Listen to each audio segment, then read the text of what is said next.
जय हिंद दोस्तों। आज बात करेंगे कक्षा 12वीं साइकोलॉजी चैप्टर 1 जिसका नाम है मनोवैज्ञानिक गुणों में विभिन्नता है।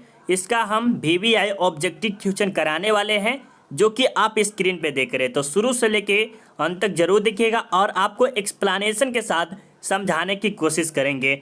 और इसी वीडियो को एक बार और देख लीजिएगा तो आपको दूसरी वीडियो देखने की कोई ज़रूरत नहीं होगी। तो इस वीडियो के लगातार देखते चलिए और कितना मज़ा आएगा ये आप हमें लास्ट में कमेंट करके ज़रूर बताइएगा। ठीक है, चलिए यहाँ से मैं स्टार्ट करते हैं। उससे पहले मेरे दोस्त आज हम कराएंगे आपको साइकोलॉजी, जिसे हिंदी में मनोविज्ञान कहते हैं। यह कक्षा 12वीं के स्टूडेंट के लिए है, चैप्टर 1 जिसका नाम है मनोवैज्ञानिक गुणों में विभिन्नता है, जिसमें आपको सिलेक्टेड ऑब्जेक्टिव जो कि चुना मुना आपको प्रश्न मिलेगा, जो कि आपके बोर्ड में आने का चांस ज़्यादा रहेगा। ऑब्जेक्टिव या एमसीक्यू कह सकते हैं, वो आपको हम कराने वाले हैं। तो शुरू से लेके अंत तक बने रहिएगा। चलिए अब यहाँ से स्टार्ट करते हैं। और स्टार्ट करने से पहले मेरे दोस्त आपको कहीं भी बेइज्जती नहीं होना है। और आपने साइकोलॉजी विषय लिया हुआ है चैप्टर जैसे, तो वो आपको साइकोलॉजी का स्पेलिंग याद होना चाहिए। बहुत स्टूडेंट को साइकोलॉजी का स्पेलिंग भी बहुत ही अच्छी तरह से नहीं आता है, तो साइकोलॉजी का स्पेलिंग जरूर याद कर लीजिएगा। अब चलिए हम यहाँ से स्टार्ट करते हैं। उससे पहले मेरे दोस्त आपको बता दें कि चैप्टर 1 जिसका नाम है मनोवैज्ञानिक गुणों में विभिन्नताएं, इसका आपको एनसीईआरटी बुक है ना, उसके अकॉर्डिंग पूरा का पूरा लाइन बाय लाइन आपको थ्योरी समझा दिए हुए हैं। तो अगर आपने नहीं देखा है तो जाके जरूर देखिएगा, जिसका लिंक आपको आई बटन में या तो वीडियो के डिस्क्रिप्शन में मिलेगा। अगर वो वीडियो अगर आप देख लेते तो आपको ऑब्जेक्टिव प्लस सब्जेक्टिव में कोई दिक्कत नहीं होगा, सिर्फ एक वीडियो देखने से। तो जाके जरूर देख लीजिएगा। चलिए हम आगे चलते हैं। अब यहाँ पर बात रही, यहाँ से 1 नंबर से स्टार्ट करेंगे। तो टोटल 25 प्रश्न है और लास्ट में आप जरूर बताइए कि आपका कितना सही होगा। ठीक है, और अभी से ही कमेंट करते हुए चलिए। चलिए अब यहाँ से स्टार्ट करते हैं। तो क्या आ रहा है कि किसने बुद्धि को व्यक्ति की सार्वभौमिक क्षमता के रूप में परिभाषित किया है। तो ये जो बताइए, सीधे डायरेक्ट हम प्रश्न को पकड़ते हैं। बुद्धि को परिभाषित किया तो ये हमारे किसने किया था? वेस्लर ने, गार्डिनर ने या बीने साहब, इनमें से कोई नहीं। तो हम आपको बताए हुए थे, तो किसने किया था? बीने साहब ने किया था। बिल्कुल मेरे दोस्त, ए वाले का बिल्कुल ही राइट आंसर है। और ये हम कब बताए थे मेरे दोस्त, ये एक बात समझ लीजिए। जब चैप्टर 1 जिसका नाम है मनोवैज्ञानिक गुणों में विभिन्नता है, इसका आपको एक्सप्लेनेशन कराया तो एनसीईआरटी बुक नहीं है, उसके लिए मेन थ्योरी कराए होते, तो उसमें हम आपको समझाए होते। तो जिसका लिंक आपको वीडियो के डिस्क्रिप्शन में दे देंगे, वहाँ पर आपको मिलेगा साइकोलॉजी प्लेलिस्ट मिलेगा। ठीक है, वहाँ से आप जाके देख लीजिएगा। अब चलिए 2 नंबर प्रश्न में कह रहा है कि रेवेन प्रोग्रेसिव मैट्रिक किस तरह का बुद्धि परीक्षण है। तो ये जो रेवेन है वो बुद्धि परीक्षण है किस प्रकार के? शाब्दिक बुद्धि परीक्षण, अशाब्दिक बुद्धि परीक्षण, क्रियात्मक बुद्धि परीक्षण, उपयुक्त में से कोई नहीं। तो ये जो हमारा है अशाब्दिक बुद्धि परीक्षण है। तो बी वाले का बिल्कुल ही राइट आंसर है। चलिए आगे चलते 3 नंबर प्रश्न में। उससे पहले मेरे दोस्त, अगर आपको 12th क्लास का ऑल क्वेश्चन जैसे नोटबुक जैसे नहीं होता है, नोटबुक पे बनाया हुआ है, ये मिलेगा, नोट्स मिलेगा, सभी प्रकार का objective model paper, question bank, सभी की सभी चीज़ मिलेगा। और आपके बोर्ड एग्जाम में लड़ने वाले क्वेश्चन भी मिलेंगे। तो इस नंबर पे एक बार कांटेक्ट कीजिए, आपको जरूर मिलेगा। बहुत ही कम चार्ज लगेंगे, आपको मिल जाएंगे। ठीक है, चलिए तीसरा नंबर प्रश्न देखिए कि किसने बुद्धि का त्रितत्वीय सिद्धांत का प्रतिपादन किया। या तो इसे त्रिकारक भी बोल सकते हैं। क्या बोल सकते हैं? त्रिकारक सिद्धांत का प्रतिपादन किसने किया था? बुद्धि का त्रिकारक। ठीक है, तो ये हमारे स्पीयरमैन थे या गार्डिनर थे, ये स्टर्नबर्ग थे या ये स्टर्नबर्ग थे। इसमें से राइट आंसर बताइए। यहाँ पर चलिए स्टार्ट करते, थोड़ा सा बच्चे आ गया था कोई, तो इसे बताना जरूरी था। ठीक है, स्कूल शायद कुछ।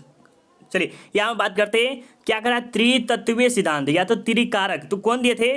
तो ये जो हमारे थे स्पीयरमैन ने दिए थे। कौन दिए थे? स्पीयरमैन ने दिए थे। और ये कब दिए थे ये बताइए। ये जो त्रिकारक सिद्धांत का स्पीयरमैन ने कब दिए थे? तो 1911 में। कितने में? 1911 में। याद रखिएगा, बहुत बार पूछा गया है। ठीक है, त्रिकारक सिद्धांत का किसने थे? स्पीयरमैन ने। कब दिया था? तो 1911 में। उससे पहले द्विकारक था। क्या था? द्विकारक ही चलता था, समझ रहे? द्विकारक। और ये त्रिकारक और द्विकारक, अब प्रथम कारक क्या होता है इसके बारे में समझिए। एक में होता है जो प्रथम होता है उसे सामान्य कहते हैं। क्या कहते हैं? सामान्य कारक कहते हैं। उसके बाद जो होता है उसे विशिष्ट कारक कहते हैं। विशिष्ट क्या कहते हैं? विशिष्ट लिख लेते हैं थोड़ा सा। विशिष्ट, विशिष्ट कारक द्वितीय कहते हैं। क्या कहते हैं? द्वितीय को। तृतीय को कहते हैं समूह कारक। ठीक है, ये सब याद रखने वाली बात है। चलिए अब आगे हम चलते हैं। 4 नंबर में दिया है कि अमृत्य चिंतन की योग्यता ही बुद्धि है। किसने कहा था?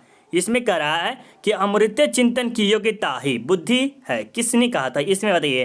तो टर्मन ने, वेस्लर ने, या स्टर्न ने, या बकिंगम ने कहा था। तो इसके बारे में बताइए किन्होंने कहा था? तो ये हमारे जो कहे थे वो हमारे टर्मन साहब ने बोले थे। तो ये हमारा बिल्कुल ही राइट आंसर है। देखिए ये सभी के सभी आपको डिटेल के साथ पढ़ाए हैं। देखिए ऑब्जेक्टिव से आपको मजा आएगा, फुल एक्सप्लेनेशन देख लीजिए। एनसीईआरटी बुक है ना, उसका मेन थ्योरी देख लीजिए। आपको हम कह रहे चैलेंज देते हैं कि आपको सब्जेक्टिव में प्लस ऑब्जेक्टिव में कोई भी आपको हरा नहीं सकता है। तो जाके जरूर देखिए लीजिएगा, जिसका लिंक आपको वीडियो के डिस्क्रिप्शन में मिलेगा, साइकोलॉजी प्लेलिस्ट नाम से। ठीक है, चलिए अब बात करते हैं 5 नंबर प्रश्न में कि निम्नलिखित में से संस्कृत मुक्त परीक्षण कौन सा है? संस्कृत मुक्त परीक्षण कौन सा है? तो बिनेश साइमन परीक्षण, वेस्लर बुद्धि परीक्षण, कैटल बुद्धि परीक्षण, इनमें से सभी थे। इसके बारे में बताइए क्या राइट आंसर होगा हमारा? बिल्कुल मेरे दोस्त, ये जो हमारा है कैटल बुद्धि परीक्षण है। ठीक है, सी वाले का बहुत ही अच्छा है। चलिए आगे चलते हैं 6 नंबर प्रश्न में कि निम्नलिखित में से कौन शाब्दिक बुद्धि परीक्षण है? मतलब बता रहा है कि शाब्दिक बुद्धि परीक्षण है। तो ये हमारा कौन सा राइट आंसर होगा, इसके बारे में बताइए। तो ये जो हमारा है स्टैनफोर्ड बिने परीक्षण, क्या होगा? स्टैनफोर्ड बिने परीक्षण का सी बिल्कुल ही राइट आंसर है। सभी में देखिए बहुत स्टूडेंट क्या करेंगे, इनमें से सभी आंसर यही लगा देते, नहीं ये नहीं लगाना है बाबू, अगर गलत हो जाएगा तब तो। ठीक है, चलिए अब चलते हैं 7 नंबर प्रश्न में कि बुद्धि के द्विकारक सिद्धांत का प्रतिपादन किसने दिया था? त्रिकारक में आपको बताया था कि स्पीयरमैन ने दिए थे। किसने दिए थे? स्पीयरमैन। यहाँ देख सकते हैं स्पीयरमैन है। और ये कह रहा है द्विकारक, द्विकारक में हमारे कौन थे ये बताइएगा। तो इसमें सिर्फ स्पीयरमैन था। इसमें जो है चार्ल्स स्पीयरमैन, क्या है? चार्ल्स स्पीयरमैन या बीने साहब होना चाहिए, रेबर होगा, इनमें से कोई नहीं। तो ये जो हमारे हैं चार्ल्स स्पीयरमैन ने दिया था। ठीक है, तो ए वाले का बहुत ही अच्छा है। चलिए आगे चले मेरे दोस्त, आगे चले। और ये जो द्विकारक सिद्धांत है वो हमारे दिए थे 1904 में, ये भी याद रख लीजिए, आपको आ सकते हैं ऑब्जेक्टिव में। और त्रिकारक सिद्धांत कब देते थे? 1911 में। कौन दिए थे? स्पीयरमैन ने दिए थे। ठीक है, चलिए आप आगे चलते हैं 8 नंबर प्रश्न में कि निम्नलिखित में से कौन गिलफोर्ड वे त्रिमात्मक सिद्धांत का कारक नहीं है? ठीक है, ये बताइए गिलफोर्ड के अनुसार बोलता है सक्रिय संख्यात्मक योग्यता, विषय वस्तु, उत्पाद। तो इसमें क्या राइट आंसर होगा मेरे दोस्त? बताइए फटाफट बताइए। बिल्कुल, जितने भी स्टूडेंट अगर बी लगाए हैं संख्यात्मक योग्यता, उसका बहुत ही अच्छा है। चलिए 9 नंबर प्रश्न में कि निम्नलिखित में से कौन सृजनात्मक चिंतन की अवस्था नहीं है? तो ये जो हमारा कौन है इसके बारे में बताइए। बिल्कुल, जितने भी स्टूडेंट अगर बी लगाए हैं धारण, उसका बहुत ही अच्छा है। चलिए मानसिक उम्र मापन है, जो मानसिक उम्र होता है वो कैसे मापा जाता है इसके बारे में बताइए। बुद्धि के निरपेक्षता के द्वारा, कालानुक्रमिक आयु का, वास्तविक आयु का, इनमें से कोई नहीं। चलिए इसमें बताइए क्या राइट आंसर होगा। ठीक है, तो ये जो हमारा होगा ए वाले का बुद्धि के द्वारा ही किया जाता है। तो ए वाले का बिल्कुल ही राइट आंसर। देखिए जहाँ पर उम्र निकालने की बात आए तो वहाँ पर ज़्यादा खासकर बुद्धि ही होता है। ठीक है, चलिए इसमें कहा था आईक्यू लेवल जाते हैं ना कि किसी का हाई रहता है, जैसे मान लीजिए आइंस्टीन का देखिएगा तो 140 से लेके इसका होता है 160 तक ही हो सकता है। आइंस्टीन का जो माइंड होता है, जो मस्तिष्क होता है, वो 160, 140, 160 बहुत हाईएस्ट होता है। ठीक है, उसे बहुत बड़ा आदमी बोला जाता है। चलिए वही बात करते हैं 11 नंबर में कि बुद्धि के विषय पर शोध कार्य करने वाले पहले मनोवैज्ञानिक कौन थे? बुद्धि के विषय पर सबसे पहले जो प्रयोग किए थे वो हमारे कौन से साहब थे मेरे दोस्त? ये बताइएगा कौन थे? स्पीयरमैन या थॉमसन या गिलफोर्ड या बीने साहब? तो बुद्धि के विषय पर प्रथम शोध कार्य करने वाले हमारे वो बीने साहब थे, जिसे क्या कहते हैं? अल्फ्रेड बीने। क्या कहते हैं? अल्फ्रेड बीने। क्या कहते हैं मेरे दोस्त? याद रखिएगा अल्फ्रेड बीने, या तो बीने इसका शॉर्टकट नाम है या पूरा नाम याद रखिएगा तो अल्फ्रेड बीने। ठीक है, चलिए आप बात करते हैं 12 नंबर प्रश्न में बुद्धि के कितने प्रकार? ये जो बुद्धि है वो कितने प्रकार के है? तो हम आपको बताए थे 3 प्रकार के होते। कितने? 2 प्रकार, 3 प्रकार, 2 प्रकार, 1 प्रकार, 4 प्रकार। तो हम आपको क्या बताते हैं? 3 प्रकार के। तो ये वाले का बहुत ही अच्छा है। सबसे पहले क्या होता है इसमें? सीखने की योग्यता। प्रथम जो होता है सीखने की योग्यता, और दूसरा होता है समायोजन, और तीसरा होता है अमृत चिंतन। ठीक है, याद रख लीजिएगा। चलिए यहाँ पर एक और प्रश्न, ये MVVI याद रख लीजिएगा, MVVI जो कि आने का चांस ज़्यादा रहता है। ठीक है, एक औसत व्यक्ति की बुद्धि लब्धि का प्रसार क्या है? एक औसत बुद्धि, मतलब कि सामान्य के ले सकते हैं। तो हम आपको डिटेल में बताए हुए थे कि इसके बारे में क्या होता है, सामान्य क्या होता है, हाई क्या होता है, लो क्या होता है, इन सब के बारे में बताए थे। तो ये जो हमारे सामान्य जो होता है कितना होता है मेरे दोस्त, ये जो हमारा होता है 90 से लेके 110 के बीच में जो होता है वह सामान्य औसत होता है। ठीक है, चलिए इसके बारे में अगर आप बहुत ही विस्तार में जानना चाहते थे तो ये वीडियो का लिंक डिस्क्रिप्शन में मिलेगा। बार बार हम बोल रहे हैं इसीलिए क्योंकि आप देख लीजिए, आपको बोर्ड एग्जाम में 450+ नंबर लाना है मेरे दोस्त, तो ज़रूर देखिएगा। ठीक है, चलिए थॉर्नडाइट के अनुसार बुद्धि के कितने प्रकार हैं? थॉर्नडाइट के अनुसार बुद्धि के कितने प्रकार हैं? तो आपको बताया कि 3 प्रकार के होते हैं। ठीक है, कितने प्रकार के? 3 प्रकार के होते हैं, ये याद रखिएगा। चलिए आगे चले जिसमें इंजीनियर, बुद्धिमान, ये सभी के सभी आते हैं। ठीक है, डॉक्टर, चित्रकार, मनोवैज्ञानिक, सब के सब, नेता फेता सब आते हैं इसमें। कौन है? थॉर्नडाइट के अनुसार जो बुद्धि के बताए हैं तो हमारे 3 प्रकार के होते हैं। समझ गए? आगे चलते हैं। और यहाँ पर देखिए 15 नंबर प्रश्न में कि प्राथमिक मानसिक योग्यता के सिद्धांत किसने दिया? प्राथमिक मतलब प्रथम, वो किसने दिया था? तो ये जो हमारे हैं गार्डिनर दिए हैं, थॉमसन दिए हैं, गिलॉर्ड दिए, ये गिलफोर्ड दिए। तो इसमें जो हमारा राइट आंसर होगा बी होगा। क्या होगा? बी होगा। चलिए आगे चलते हैं। बहुबुद्धि का सिद्धांत प्रतिपादन किसने किया? बहुबुद्धि का सिद्धांत प्रतिपादन किया था, किसने किया था? इसके बारे में बताइए। तो ये जो हमारे थे गार्डिनर साहब थे। ठीक है, तो ए वाले नहीं, बी वाले का बिल्कुल ही राइट आंसर है। चलिए आगे चले। और उन्होंने कब दिया था? तो 1983 में दिए थे। कब दिए थे? ये जो पूछा जाएगा बहुबुद्धि सिद्धांत का प्रतिपादन गार्डिनर ने कब किया था? तो 1983 में। कब किया था? 1983 में। चलिए अब आगे चलते हैं। निम्नलिखित में से कौन बुद्धि परीक्षा नहीं है? इसमें से कौन सा है जो बुद्धि परीक्षा नहीं है? विनय साहब की ये तो हो सकता है। ठीक है, पास लॉन्ग टेस्ट ये भी हो सकता है कि नहीं। ब्लॉक डिजाइन टेस्ट, TETAT, ये कौन सा टेस्ट है? इसके बारे में बताइएगा। राइट आंसर क्या होता है? ये जो हमारा है ये नहीं है, TATAT ये वाला नहीं है। ठीक है, तो मतलब इसका डी बिल्कुल ही राइट आंसर है। ब्लॉक डिजाइन टेस्ट ये होता है, विनय साइमन टेस्ट भी होता है, पास ए लॉन्ग टेस्ट ये भी सब होता है। ठीक है, लेकिन ए वाला नहीं होता है, तो इसका राइट आंसर डी होगा। चलिए आगे चलते हैं। बुद्धि का द्विकारक सिद्धांत कब स्थापित हुआ था? अभी जस्ट आपको बताए थे कि बुद्धि के द्विकारक सिद्धांत 1932 में, 1935 में, 1937 में, इनमें से कोई नहीं। तो अभी जस्ट आपने बताया था कि कौन सा होगा, तो ये हमारे 1932 में हुआ था। ठीक है, ये आप जरूर बताइए कि बुद्धि का द्विकारक सिद्धांत किसने दिया था। अब आपको हम बताते हैं कौन दिया था, फटाफट आप सब कमेंट करके जरूर बताइएगा। चलिए आगे चलते हैं। बुद्धि सीखने की योग्यता है, किसने कहा था? बुद्धि सीखने की योग्यता है वो किसने कहा था? चलिए बताइए मेरे दोस्त, बुद्धि सीखने की योग्यता है किसने कहा था? बकिंगम, टर्मन या वेस्लर या स्टर्न? इसके बारे में बताइए क्या राइट आंसर होगा।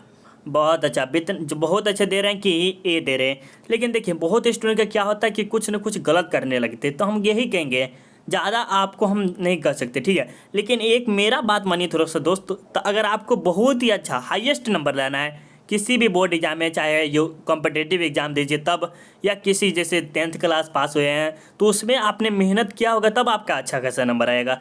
इसी प्रकार आपको इसमें भी मेहनत कीजिएगा तब आपका आएगा। अगर आपका 10th में अगर अच्छा रिजल्ट नहीं आया तो 12th में कोशिश कीजिए आप अच्छा से अच्छा नंबर लाने की। तो उसके लिए सबसे पहले एक एक्सप्लेनेशन पढ़िए, उसके बाद सब्जेक्टिव पढ़िए, उसके बाद लास्ट में ऑब्जेक्टिव पढ़िए। ये दोनों पढ़िए लीजिएगा तो ऑब्जेक्टिव आपके खुद पे खुद बन जाएगा। तो हम आपको दोनों के दोनों चीज़ करा दिए हुए हैं, और बार बार क्यों बोले?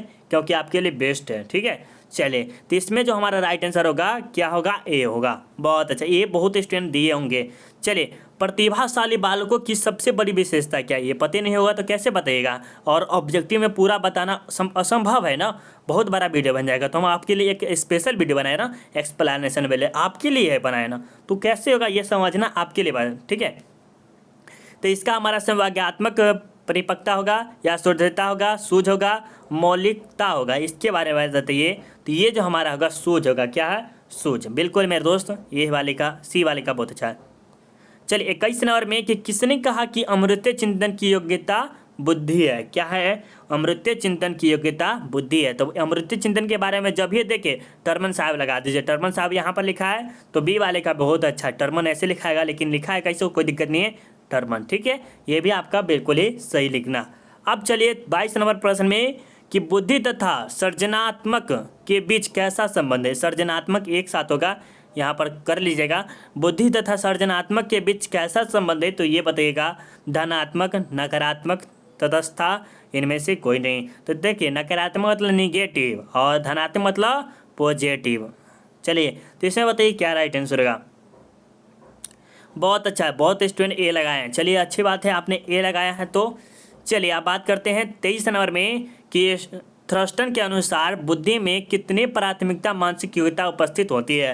ये जो थ्रस्टन है उसके अनुसार बुद्धि में कितनी प्राथमिक मानसिकता योग्यता उपस्थित होती है, 5, 6, 7, 8 है। इसके बारे में बताइए क्या राइट आंसर होगा। चलिए बहुत अच्छे मेरे दोस्त, ये कितने होते हैं, 5 होती है। ये वाले का बहुत ही अच्छा है। चलिए आगे चले।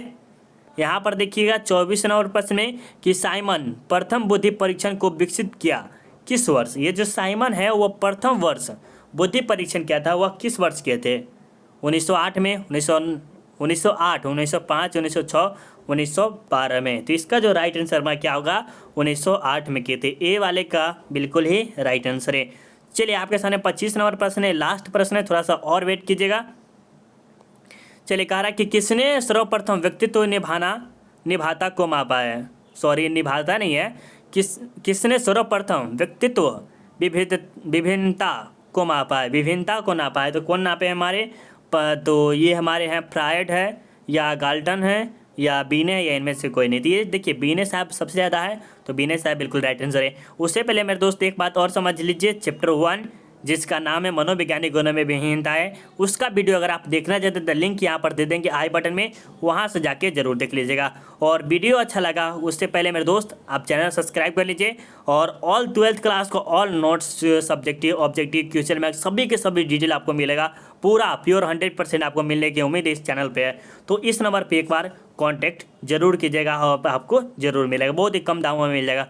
सोचिए एक तरह से आप फ्री में ले रहे हैं ऐसे बुझेगा, ठीक है। और चैनल को सब्सक्राइब कर लीजिए, इसी प्रकार का आपको ऑब्जेक्टिव फ्री में मिलेगा। सिर्फ आपको नोट्स, सब्जेक्टिव ये सब का पैसा लगेगा, बाकी कुछ नहीं। और लाइक करके थोड़ा सा मोटिवेशन जरूर बताइए कि आपको वीडियो कैसा लगा है। और आपके भाई बहन अगर क्लास 10th में है तो उसे ज़रूर बताइएगा। अगर आपके भाई बहन दोस्त जो 9th या 10th में गए हैं तो उसे ज़रूर बताइए किस चैनल के बारे में। यूट्यूब चैनल ही है जो कि RDX सेल्फ स्टडी, क्या नाम है, RDX सेल्फ स्टडी के बारे में ज़रूर बताइएगा। मिलते हैं अगले चैप्टर में, उसके लिए जय हिंद, जय भारत, बाय बाय।